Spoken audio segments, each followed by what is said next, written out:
What's going on? Welcome back to the channel. My name is Anas. I'm a fourth year medical student studying in London, and I have with me.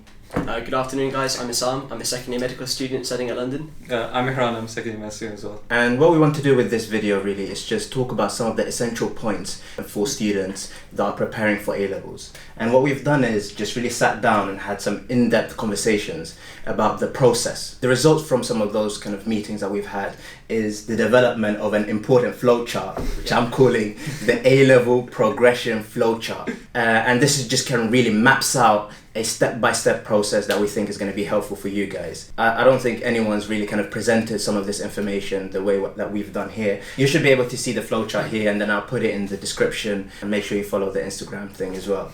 In terms of the structure of the video, what we're going to do is divide it into three parts, I think.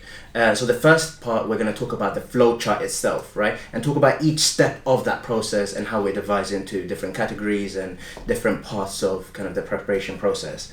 And then for the second part of this video, some frequently asked questions. And then the last part, which is part 3, we're going to talk about some general advice, right? What we have found from our experience, what we think kind of works. And some of this stuff might work for some people, some might not work for others, and whatever, but it's like take it or leave it, whatever works. Yeah? How does that sound? Yeah, good. Sounds good.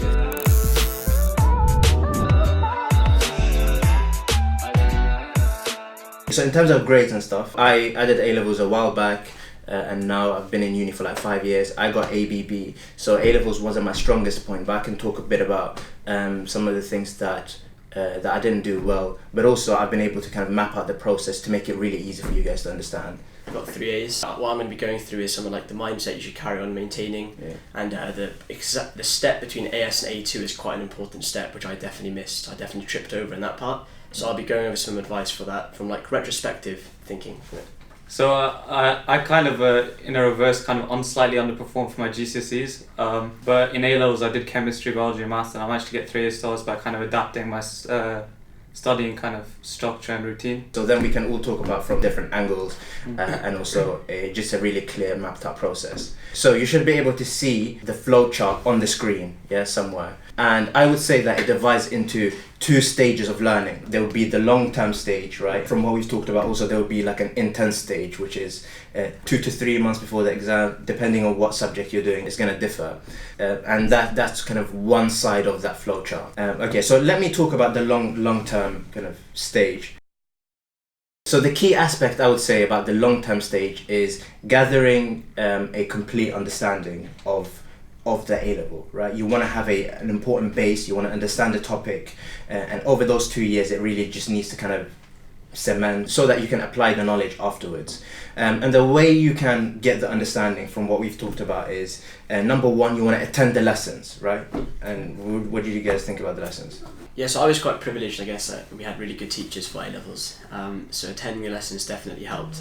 But one thing which I would say retrospectively is I should have used the lessons more to my own advantage.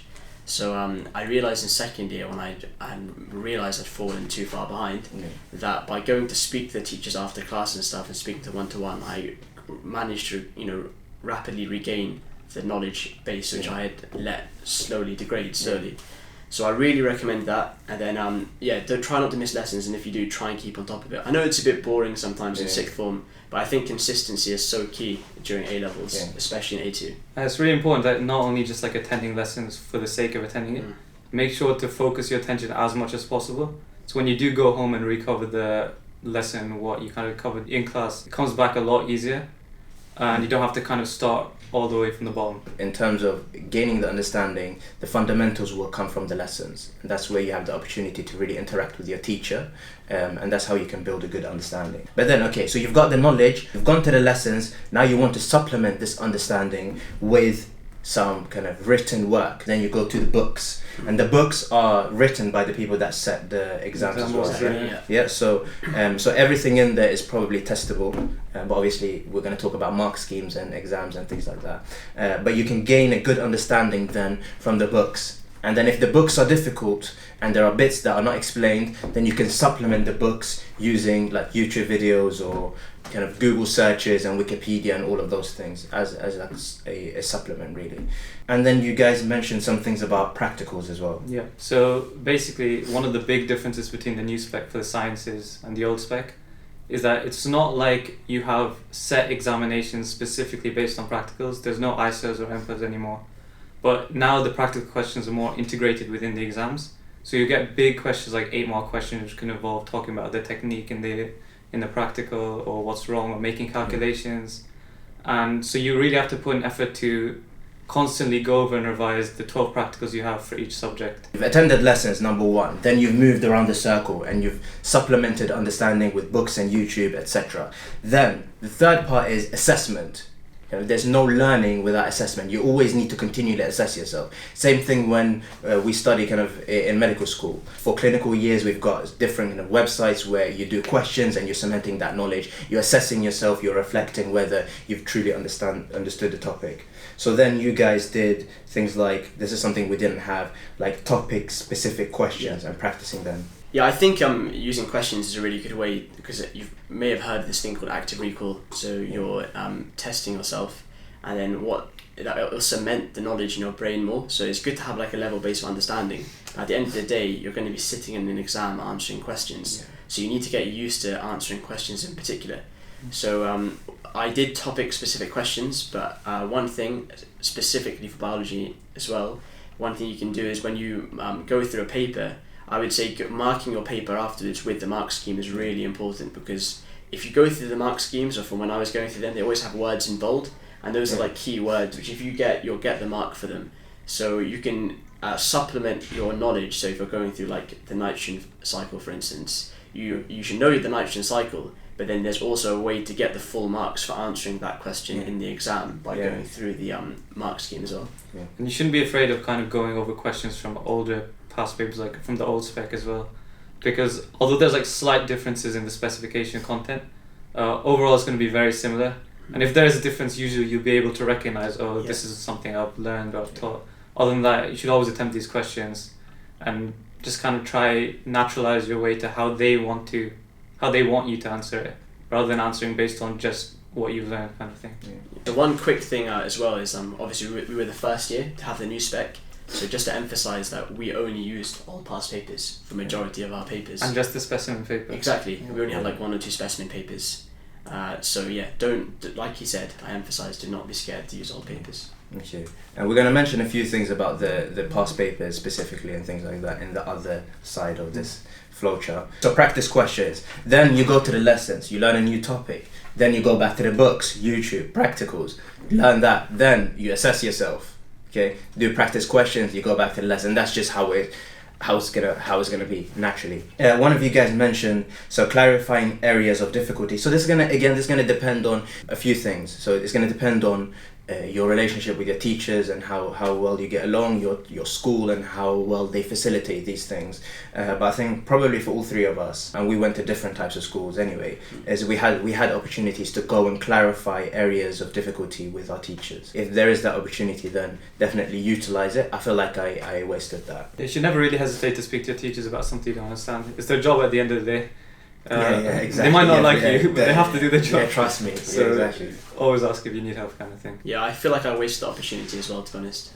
So I think it comes down to a lot to how much you're willing to put in the extra mile towards at the end, because it may seem like a lot in that little time period, but when you look back on it, if you're consistently asking your teachers regularly, it doesn't add up. It adds up to a lot, but it's not much each individual day. Yeah. So I would definitely take advantage of that. Yeah, alternatively, if you don't want to see your teachers all the time, then just write down loads of questions at once and then go and see them and clarify that in bulk. And that was something you mentioned. Say now you've been doing 18 months of work. You've been going to lessons, you've done the book, then you've done topic questions, you've been doing that, banging it out. Then you get to a couple of months before the exam, which is going to be some of you guys now, and it applies to some of you guys, and you want to prepare specifically for the exam. So let me give some of that aspect. So what do you think is the essential part of that kind of stage? Okay, so at this stage, you probably haven't finished the course content yet, but you'll be very close. But I think at this stage, it'd be wise to try go ahead and finish it as soon as possible. Because at this point, you want to be pumping out past papers day in, day out. So obviously, if you haven't finished everything, you can't answer every question, but try do that. And what I did personally was there's 3 kind of exam papers for both biology and chemistry each. So I would try each day complete a set of 3 for one of the subjects. And then by the time it did get to exams, I'd have done every past paper or specimen paper multiple times. So you'd have naturalized your way to the format they want you to answer questions. You know the key terms you're supposed to write, and you'll have integrated your knowledge and be able to apply it very well by then. So from what's mentioned then in a very summarized format is you want to do the past papers. The key aspect of the intent stages is doing questions, and what you're building there is your exam technique. Yeah. Right? There is no good grades without exam technique. You can have all the understanding you want, but if you don't know how to apply it into questions, which you mentioned, then there's no point in that. So you want to get the exam technique by doing past papers. And then we said, okay, you can do past papers, but then you want to identify areas of weakness. Yeah. So with the past papers, oftentimes you realize there's some sections which you're just underperforming in. The thing with this is you just have to kind of go back to the basics, re-study the content, either use the book, YouTube, just make sure you have that understanding. Ask your teacher as well. And then just go back to the topic questions so you can just focus all your resources and all your energy, rather than using it up all stuff you already know or actually don't need to put extra effort in. And at that point you just be able to build up the parts where you're just weaker in. Yeah. And your grades should go up. So essentially then you're identifying areas of weakness. There are some that you're going to be weaker in. How do you rectify those weaknesses? You go back to the topic questions and you go back to the book. Ideally you want to be doing it simultaneously, all of this, right? So we're making it seem like it's a very step by step, but they just kind of merge together. But then you go back to the topic questions and you go back to the book, you gain the understanding, then you do more past papers, then you might find that, okay, I'm doing pretty well in the area that I just fixed. And what you might see then is the topics are going to be lined up, then some are going to be better than others, then you fix some and then they go up, but now like this one's lagging behind, and it eventually, I suppose, like rationally, then all of them will just boom and you'll be at like 90, 100%. I just have to like re-stress the importance of past papers. Yeah. Because A-levels is so repetitive in terms of the questions they ask and what they're expecting from you. For something like biology, which is mostly content and not as conceptual, realistically, there's actually a good chance you could get a D or C by just doing past papers and never having touched the book. So it's almost or basically as important as learning the course content. Making sure you kind of go with these past papers.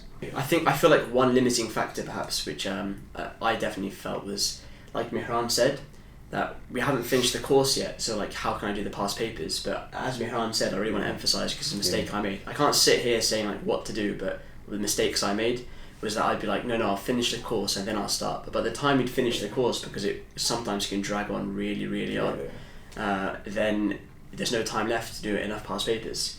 So don't let that limit you. Just do as much as you can and be in the mindset that, naturally you're not going to do the whole past paper, but you're getting into that routine, and then by the time you actually sit your exam, it'll be like second nature, sitting one of these papers.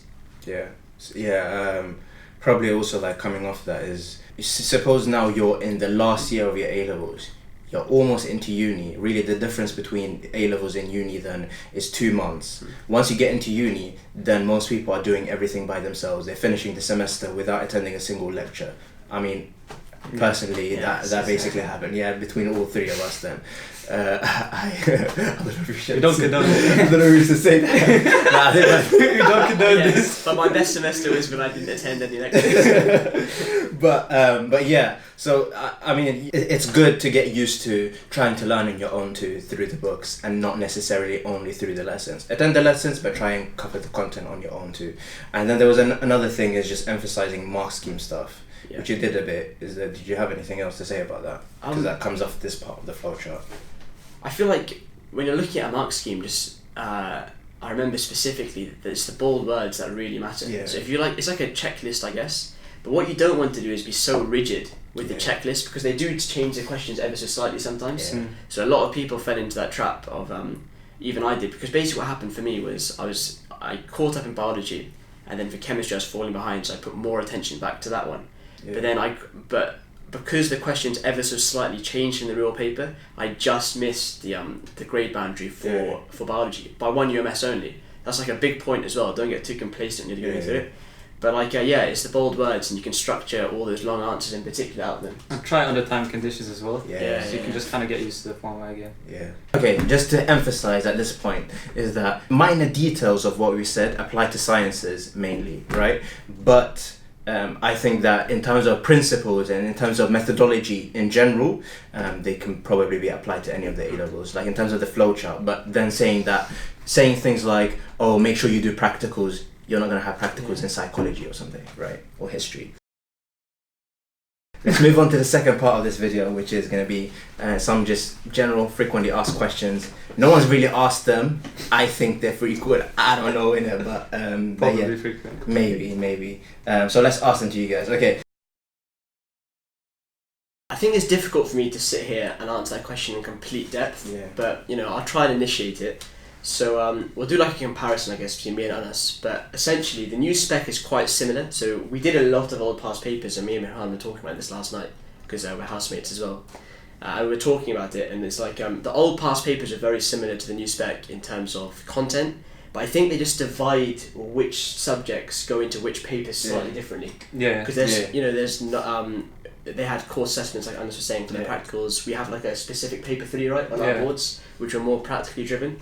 So I think like we were the first year as well, so we only had specimen papers. I've said that once already. Yeah. But like in terms of our teachers were still teaching us in a very similar way. Yeah. I'll say it like that. And like even the textbooks when they were coming out, they came out late to us. Mm-hmm. So we were still using old spec stuff, and we did fine in the exams overall in the end.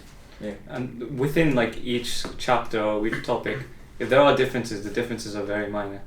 Like it might be a few concepts which are like added or removed, but overall it's very similar. But you should always just check the specification at the end, like before exams, to make sure you've covered everything. Other than that, you should be fine. Yeah, and then there was a point I was gonna make. I'm buffering. Don't worry, I'll take it from here. Guys, subscribe to Isaam's channel. Opening a new channel. Find me in Tooting. Come dine with me in Toots. We'll be in Olives. Thursday, 5 p.m.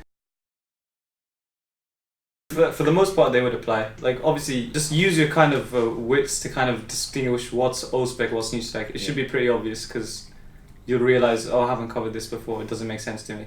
But if it is something you've covered, what they expect from you before is probably going to be what they expect from you now as well.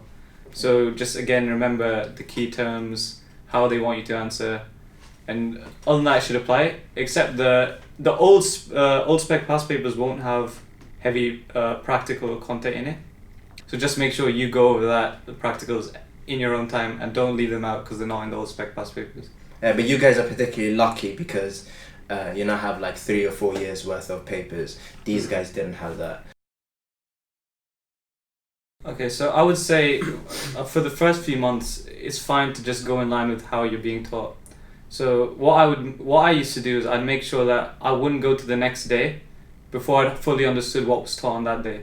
So just keep in line with what's being taught, and just that you can do for the first few months. Towards the end, because you want to be doing past papers, you might, like I said, you might not have finished the course content, so it's wise to go ahead and just try finish the course and then do past papers in your own time. I think.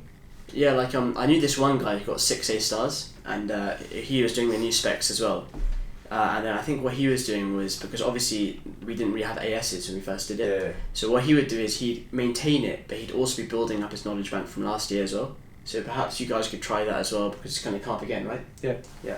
What do you mean? As in he would revisit AS stuff whilst he's going with those A2 stuff. Oh, sick. Okay. New. And he did 6 A levels and somehow. So and if you studied it properly, revising it back it'll come back very quickly. Yeah.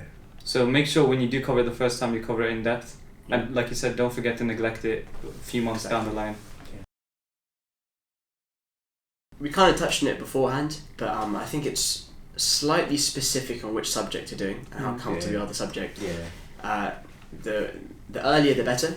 Not too early, so you don't want to use them all up, but I'd say a couple of months is quite good, to be honest. In terms of full, the actual past papers, a couple of months is fine. I think that's really good. Yeah, that's ideal, but I would definitely recommend that you guys go for that. I don't know if there's anything else. If there's any other questions, then please ask them in the comments, and then I could probably give them to you guys. Can answer it myself from whatever we've built from this. Let's move on to the last part, and this is just going to be general advice about A-levels from all of us. yeah, if you're gonna find that useful. Okay, so obviously getting triple A or 3 A's in A levels will get you into the most courses at most unis, right? And that is like already like top grade. Some people might want to get A stars. And so what do we think makes the A stars instead of the A's?